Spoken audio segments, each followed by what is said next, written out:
എപ്പിസോഡിന്റെ തുടക്കത്തിൽ നമ്മൾ കാണുന്നത് ക്ലാസ്സിൽ ഇരിക്കുന്ന മൂവിനോട് പാൻകേയി സംസാരിക്കുകയാണ്. ആരാണ് ടൗക്കി എന്നിങ്ങനെ ഇടയ്ക്ക് പാൻകേയോട് മൂ ചോദിച്ചിരുന്നല്ലോ. ഞാൻ ആ ടൗക്കിയെ പറ്റി അന്വേഷിച്ചു. ടൗക്കി എന്ന് പറഞ്ഞാൽ അതിന്റെ അർത്ഥം ഡെത്ത് എന്ന. ആൾ ഇവിടുത്തെ ഒരു സീനിയർ സ്റ്റുഡന്റ് ആയിരുന്നു. ഭയങ്കര വലിയ റേസറാ, ഭയങ്കരമായിട്ട് പഠിക്കുകയൊക്കെ ചെയ്യും. പക്ഷെ ആള് കുറെ ഇല്ലീഗലായ സ്ട്രീറ്റ് റേസസിൽ പങ്കെടുത്തിരുന്നു. അയാൾക്ക് ഈ ടൗക്കി എന്ന പേരിന് പുറമെ റേസിംഗിലുള്ള അയാളുടെ സ്പീഡ് കാരണം ഡൂംഡ് എന്ന മറ്റൊരു പേരും ഉണ്ടായിരുന്നു. പക്ഷെ അങ്ങനെ ഒരു റേസുമായി ബന്ധപ്പെട്ട് എന്തോ ഒരു പ്രശ്നത്തിൽ അയാളുടെ കാറ് പെട്ടിരുന്നു. അതിനുശേഷം കോളേജ് എൻട്രൻസ് എക്സാമിന് തൊട്ടു മുന്നുള്ള 1-2 മാസം ആള് ക്ലാസ്സിൽ വന്നിട്ടേ ഇല്ല. എന്തോ പ്രശ്നത്തിൽ പെട്ടങ്ങനെ പിന്നീട് പഠിത്തം നിർത്തേണ്ടി വന്നു. ആള് പക്ഷെ ഭയങ്കര എക്സലന്റ് ആയിരുന്നു അക്കാഡമിക്സിൽ. എന്നിട്ടും ഈ റേസിംഗും മറ്റു കയ്യിലിരിപ്പൊക്കെ കാരണമാണ് പഠിത്തം നിർത്തേണ്ടി വന്നത്. പിന്നെ ആളിപ്പോ എവിടെയാണെന്നൊന്നും അറിയില്ല. ഇതൊക്കെ ഞാൻ ആ ടൗക്കിയെ പറ്റി അന്വേഷിച്ചപ്പോ അറിയാനായി സാധിച്ചതെന്ന് മൂവിനോട് പാൻകേയി പറയുന്നു. ഫ്രണ്ട്സിന്റെ ഇടയിൽ ബ്രാൻഡി എന്ന ഒരു പേരാണ് ജിന്നിനുള്ളതെങ്കിൽ സ്കൂളിൽ അവന്റെ പേര് ടൗക്കി എന്നതാണെന്ന് മൂന്ന് അറിയാലോ. എന്നാലും അവൾക്ക് അതിനെപ്പറ്റി കുറച്ച് ഡീറ്റെയിൽഡ് ആയിട്ട് അറിയണമായിരുന്നു. എന്തുകൊണ്ടാണ് അവൻ ഇങ്ങനെ വിളിക്കുന്നത് എന്ന് നോക്കുക. അതിനായിട്ടാണ് അവൾ പാൻകേയോട് ഇങ്ങനെ ചോദിച്ചു മനസ്സിലാക്കുന്നത്. എന്തായാലും അവളാകട്ടെ വേഗം ജിന്നിന് മെസ്സേജ് അയക്കുന്നുണ്ട്. ഞാൻ ഗ്യാരേജിലേക്കുള്ള വഴി മറന്നുപോയി, അതുകൊണ്ട് എന്നെ ഒന്ന് പിക്ക് ചെയ്യാനേ ഈവനിങ് വരാമോന്ന്. അവനാകട്ടെ വഴി മറന്നുപോയെങ്കിൽ ബസ് കയറി ഇത്രാമത്തെ സ്റ്റോപ്പിൽ ഇറങ്ങിയാൽ മതി എന്നൊക്കെ അവൾക്ക് എക്സ്പ്ലെയിൻ ചെയ്യാൻ നോക്കുന്നുണ്ടെങ്കിലും മനഃപൂർവ്വം മറവി അഭിനയിക്കുന്ന അവൾ അതിങ്ങനെ തട്ടിക്കളഞ്ഞോണ്ടിരിക്കുമ്പോൾ അവൻ അപ്പോഴും വലിയ മൈൻഡ് കൊടുക്കുന്നില്ല. ഒരു പണിയൊക്കെ ഇരിക്കട്ടെ എന്ന രീതിക്ക്. പക്ഷേ അപ്പോഴേക്കും അവളാകട്ടെ അവളുടെ വാട്ടർ ബോട്ടിലിന്റെ ഒരു പിക്ക് എടുത്ത് അയക്കുന്നുണ്ട്. ഒരു കരയുന്ന ഇമോജി ഒക്കെ സൈഡിൽ വെച്ചാണ് അയക്കുന്നതെങ്കിലും ആ വാട്ടർ ബോട്ടിലിൽ പതിഞ്ഞിരിക്കുന്ന റിഫ്ലക്ഷനിൽ അവളുടെ അടുത്ത് കഴിഞ്ഞ ദിവസം അവളുടെ പുറകെ നടക്കുന്ന പാൻകേയെ വീണ്ടും ഇങ്ങനെ റിഫ്ലക്ഷനായി പതിഞ്ഞിരിക്കുന്നത് കണ്ട് ജിന്നിന് അത് അത്ര പിടിക്കുന്നില്ല. സൂം ചെയ്ത് നോക്കുമ്പോൾ അവൻ അത് കണ്ടുപിടിച്ചതാണ്. എന്തായാലും അന്ന് ക്ലാസ് കഴിഞ്ഞ് അവൾ ഇറങ്ങുമ്പോഴേക്കും പോവല്ലേ സംസാരിക്കാന്ന് പറഞ്ഞ് അവളുടെ കൈ പിടിച്ച് സംസാരിക്കാനായി പാൻകേ നോക്കുമ്പോഴേക്കും അങ്ങോട്ടേക്ക് അപ്പോൾ എത്തിയിട്ടുണ്ടായിരുന്ന ജിൻ അവളുടെ കൈ വിടാനായി പറയുന്നു. ആരേതെന്ന് മട്ടില്ല മൂവിനോട് പാൻകേ ചോദിക്കുമ്പോൾ മുന്നേ ടൗക്കി എന്ന് പറഞ്ഞില്ലേ ആളെ ഇതെന്ന് മൂ പറയുമ്പോഴേക്കും പേടിക്കുന്ന പാൻകേ അവിടെ നിന്ന് ജീവനും കൊണ്ട് ഓടുന്നു. എന്തായാലും പാൻകേ ഇങ്ങനെ മൂവിന്റെ പുറകെ നടക്കുന്നത് ജിന്നിന് അത്ര ഇഷ്ടപ്പെടുന്നില്ല. അവൻ അവളെ വേഗം വീട്ടിലേക്ക് വിളിച്ചോണ്ട് പോകുന്നു. അങ്ങനെ അടുത്ത ദിവസമായിട്ട് മൂ ക്ലാസ്സിലുള്ളപ്പോൾ അവളെ കാണാനായി സ്നേക്ക് എത്തുന്നുണ്ട്. നമുക്കൊന്ന് സംസാരിക്കാന്ന് സ്നേക്ക് വിളിക്കുമ്പോൾ സ്നേക്കിയുടെ കൂടെ പോകണ്ടെന്ന് മറ്റുള്ള ഞാനൊക്കെ അങ്ങനെ കാണിക്കുമ്പോൾ മൂവ് ഒന്ന് മടിക്കുന്നുണ്ട്. ജിന്നിന്റെ ആൾക്ക് അത്ര പോലും ധൈര്യം ഇല്ലെന്നല്ല. സ്നേക്ക് ആ ടൈം ഒന്ന് കളിയാക്കി സംസാരിക്കുമ്പോൾ മൂ അങ്ങനെ സംസാരിക്കാനായി പോകുന്നു. തുടർന്ന് ഒരു ബീച്ചിന്റെ അടുത്തുള്ള ഒരു റെസ്റ്റോറന്റിന്റെ അടുത്തേക്ക് പോയി ഡ്രിങ്ക്സ് അടിച്ചുകൊണ്ട് സ്നേക്ക് മൂവിനോട് പറയാനായി ഒരുങ്ങുന്നത് ജിന്നിനെ പറ്റിയുള്ള കാര്യമാണ്. ജിന്നിനെ പറ്റി ജിൻ എന്തിനാണ് പഠനം ഉപേക്ഷിച്ച് ഇങ്ങനെയൊക്കെ കാര്യങ്ങളിലേക്ക് ഏർപ്പെട്ടത് എന്നൊക്കെ അറിയാനായി മൂവിനൊരു ഇൻട്രസ്റ്റ് ഉണ്ടല്ലോ. അപ്പോൾ അവൾ അറിയാനായി ആഗ്രഹിക്കുന്ന അത്തരം കാര്യങ്ങളാണ് സ്നേക്ക് ഇവിടെ വെളിപ്പെടുത്തുന്നത്. ആദ്യം തന്നെ ജിന്നിനോട് അവൾക്ക് ഉള്ള ഒരു സ്പെഷ്യൽ ഇഷ്ടത്തെ പറ്റി പറഞ്ഞു തുടങ്ങുന്നുണ്ട്. സ്നേക്കിയുടെ അച്ഛന്റെ വർക്ക്ഷോപ്പിൽ ഒരു അപ്രന്റീസായി ജിൻ നിൽക്കുന്ന ടീമാണ് അവൾ ആദ്യമായി ജിന്നിനെ കാണുന്നത്. അവന്റെ ജോലിയോടുള്ള ആ ഒരു ഇഷ്ടവും സ്മാർട്ട്നെസ്സും കാണാനുള്ള ഭംഗിയും ഒക്കെ തന്നെ അവളെ അവനിലേക്ക് ആകർഷിച്ചു. ഒരു ലവ് അറ്റ് ഫസ്റ്റ് സൈറ്റ് എന്നൊക്കെ പറയാം. അവൾ കണ്ടിട്ടുള്ള പയ്യന്മാരെ പോലെ അല്ലെങ്കിൽ അവളുടെ അച്ഛന്റെ വർക്ക്ഷോപ്പിൽ ഉണ്ടായിരുന്ന ബാക്കി മെക്കാനിക്കുമാരെ പോലെ ഒന്നും ആയിരുന്നില്ല അവൻ. വളരെ യൂണീക്ക് ആണെന്ന് പലപ്പോഴും അവൾക്ക് തോന്നിയിട്ടുണ്ടായിരുന്നു. ജോലി ചെയ്യുന്നതിന്റെ ഇടയിലും പഠിക്കാനായി അവൻ ഒരുപാട് കഷ്ടപ്പെട്ടിരുന്നു. അവന്റെ ഹാൻഡ് റൈറ്റിംഗ് ഒക്കെ കാണാൻ തന്നെ ഒരു പ്രത്യേക രസമായിരുന്നു. അവനെ കാണാൻ വേണ്ടി മാത്രം ഞാൻ പലപ്പോഴും ആ ഗ്യാരേജിലേക്ക് ചെല്ലാറുണ്ടായിരുന്നു. അവന്റെ കൂടുതൽ കാര്യങ്ങൾ അറിയാനും അവനോട് കൂടുതൽ സംസാരിച്ചിരിക്കാനും ഞാൻ പലപ്പോഴും അവന്റെ കൂടെ ഒന്നിച്ചിരുന്ന് കോഫി കുടിക്കാനും അവനോട് എന്നെ ഈ ഹാൻഡ് റൈറ്റിംഗിന്റെ ആ ഒരു ടെക്നിക്ക് കാലിഗ്രഫി ഒക്കെ പഠിപ്പിക്കാനും ഒക്കെ അങ്ങനെ പുറകെ നടക്കാറുണ്ടായിരുന്നെങ്കിലും അവൻ എപ്പോഴും സമയമില്ലെന്ന് പറഞ്ഞ് എന്നെ ഒരു അകലത്തിലായിരുന്നു നിർത്തിയിരുന്നത്. ഈ കാര്യങ്ങളൊക്കെ പറഞ്ഞ ശേഷം പിന്നീട് വാൻ പറയുന്നത് ജിന്നിന്റെ ആ ഒരു യഥാർത്ഥ സ്ട്രഗിളുകളെ പറ്റിയാണ്. അതായത് ഫെങ്സിയിൽ നിന്നാണ് ഈ കാര്യങ്ങൾ പിന്നീട് സ്നേക്ക് മനസ്സിലാക്കിയത്. അതായത്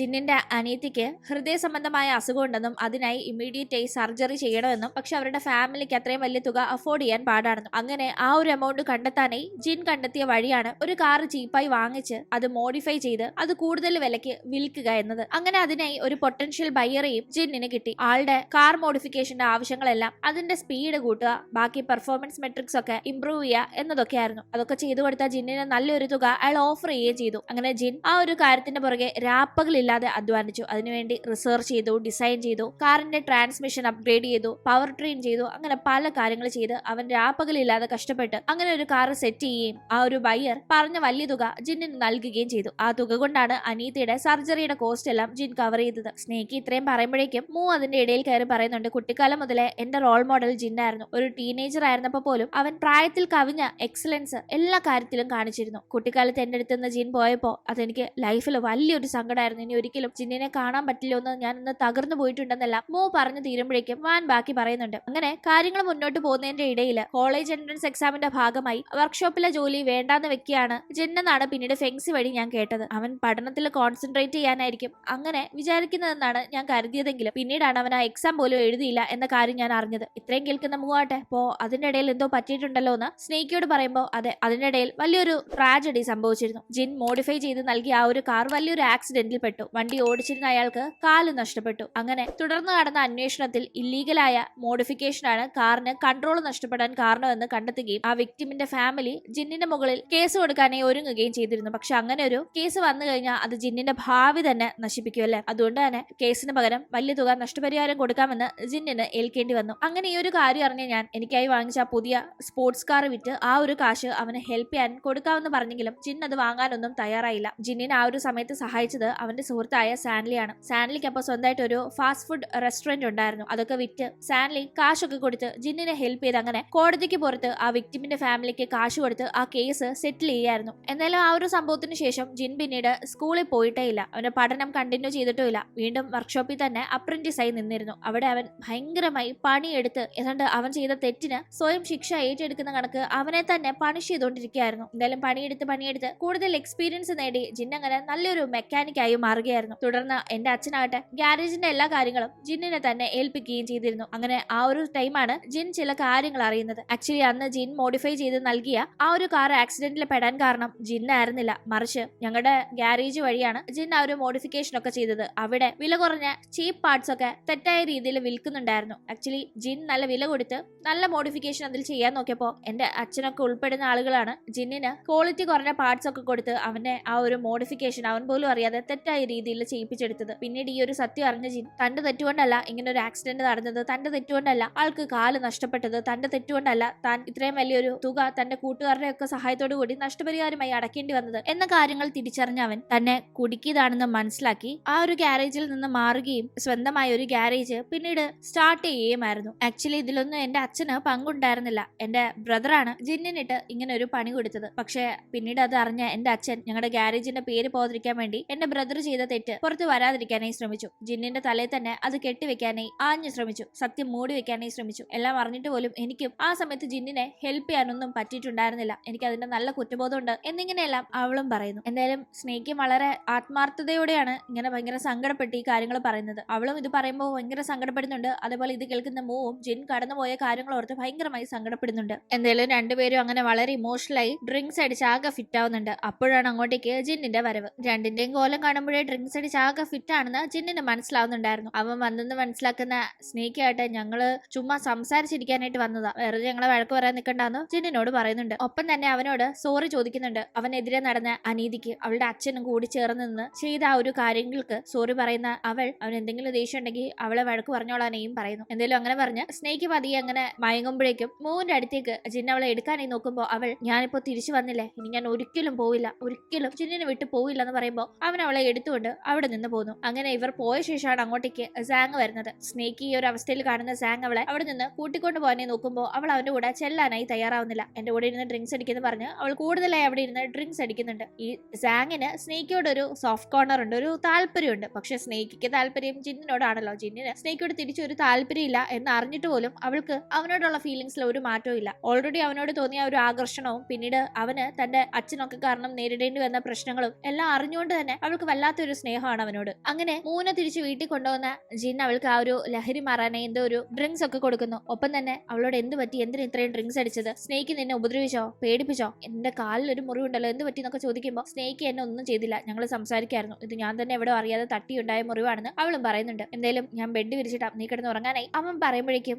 ഞാൻ ആ പഴയ കൊച്ചൊന്നുമല്ല, ഞാൻ വളർന്നെന്ന് അവൾ അവനോട് പറയുമ്പോൾ ഇവളത് എന്ത് ഉദ്ദേശിച്ച് പറയുന്നതെന്ന് അവന് മനസ്സിലാവാതെ അവൻ നോക്കുമ്പോഴേക്കും അവൾ പതിയെ ഉറങ്ങാനായി തുടങ്ങി. തുടർന്ന് അവൾ അവിടെ കിടത്തുന്നവൻ നേരെ സാൻലിയെ കാണാനായി പോകുന്നുണ്ട്. സാൻലി ആകട്ടെ ഇങ്ങനെ വീടിന്റെ വെളിയിൽ തന്നെ കസാരയില് കിടന്ന് ഉറങ്ങാണ്. അത് കണ്ടവൻ നീ എന്താ ബെഡിൽ പോയി കിടക്കാതെ ഇവിടെ ഇങ്ങനെ കിടക്കുന്നതെന്ന് ചോദിക്കുമ്പോൾ എന്തോ പറയാനാ ആ സ്നേഹിക്ക് ഇവിടെ സാങ്ങുമായി വന്നിട്ടുണ്ടായിരുന്നു. അവളാണെങ്കിൽ ആകെപ്പാട് ഡ്രിങ്ക്സ് അടിച്ച് ഫിറ്റായി ഭയങ്കര സെന്റിമെന്റൽ ആയിട്ടായിരുന്നു ഉണ്ടായിരുന്നത്. നിന്നെ ആദ്യം കണ്ടതും നിന്നോട് ഇഷ്ടം തോന്നിയതും പിന്നെ മറ്റേ ആ പ്രശ്നങ്ങളുടെ കാര്യവും അങ്ങനെ ഭയങ്കര കുറ്റബോധത്തോടു കൂടി സംസാരിക്കായിരുന്നു. നിന്റെ അടുത്ത് നിന്ന് കിട്ടാത്ത ആ ഒരു സ്നേഹത്തിന്റെ സങ്കടം മൊത്തം അവൾ എവിടെ ഇരുന്ന് പറഞ്ഞു തീർക്കായിരുന്നു. അവൾ നിന്റെ ഗ്യാരേജിലേക്കൊക്കെ തള്ളിക്കയറാനായി ശ്രമിച്ചെങ്കിലും ഞാൻ അവളെ ഒരുവിധം മാനേജ് ചെയ്ത് പറഞ്ഞു വിട്ടു. പിന്നെ അവൾ നിന്റെ പാസ്റ്റ് എല്ലാം തന്നെ മൂവിനോട് പറഞ്ഞിട്ടുണ്ട്, മറ്റേ ഗ്യാരേജിൽ നടന്ന പ്രശ്നങ്ങളും കാര്യങ്ങളും നീ ഒന്ന് നോക്കിക്കൊന്നില്ല. സാൻലി പറയുമ്പോൾ മൂ പക്ഷെ അപ്സെറ്റ് ഒന്നുമല്ല, അവൾ കാര്യങ്ങളൊക്കെ മനസ്സിലാക്കിയെന്ന് ജിന്നും പറയുമ്പോൾ മൂവിനെ ഭയങ്കരമായി തന്നെ സാൻലി അവിടെ പ്രശംസിക്കുന്നുണ്ട്. അവളുടെ വളരെ നല്ല സ്വഭാവമാണ്, നല്ല പേഴ്സണാലിറ്റി, സ്മാർട്ടാണ് അവൾ, വളരെ ക്വിക്ക് ലേണർ ആണ് അവൾ, എല്ലാരെയും മനസ്സിലാക്കാൻ പറ്റുന്ന ഒരു മനസ്സുണ്ട് അവൾക്ക്. പിന്നെ അവളെ കാണാനും എന്തൊരു രസമാണ്, നല്ല വെളുത്ത